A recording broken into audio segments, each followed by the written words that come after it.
Егер сіз орамжапырақтың қаншалықты пайдалы екенін әлі білмесеңіз, онда таң қалатыныңыз сөзсіз.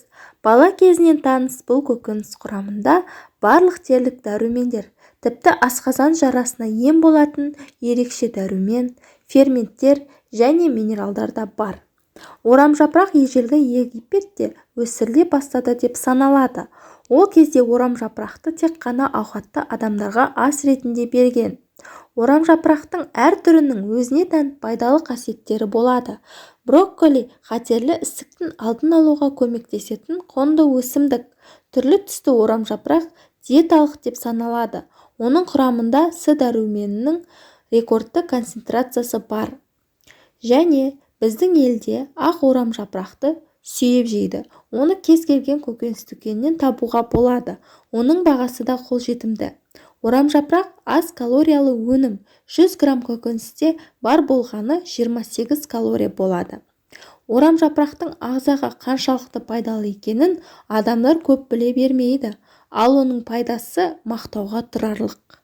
Ас қорыту жүйесіне жақсы әсер етеді. Зат алмасуды ынталандырады, ағзаны тазартады, токсиндер мен қалдықтар, холестеринді шығарады. Ағзадағы С дәруменінің жетіспеушілігін толықтырады. Орамжапырақтың жапырағы жұмсақ тіндердің көгеруі, буындардың уақытша ауырсынуы, кеудедегі сүттің тоқырауы кезінде көмектеседі. Дәрілік мақсатта қолдану үшін орамжапырақ жапырағын жақсылап жуып, оның шырынын шығару үшін бірнеше рет оқтаумен жүргізіп, немесе пресс астына қойыңыз. Содан кейін сығылған орамжапырақ жапырағын қабынған жерге басу керек.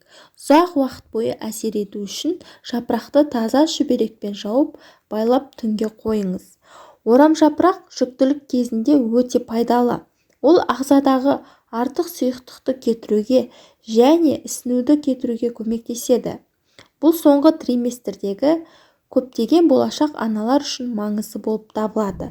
Каналға жазылып, лайк басып, тіркеліп кетуді ұмытпаңыз.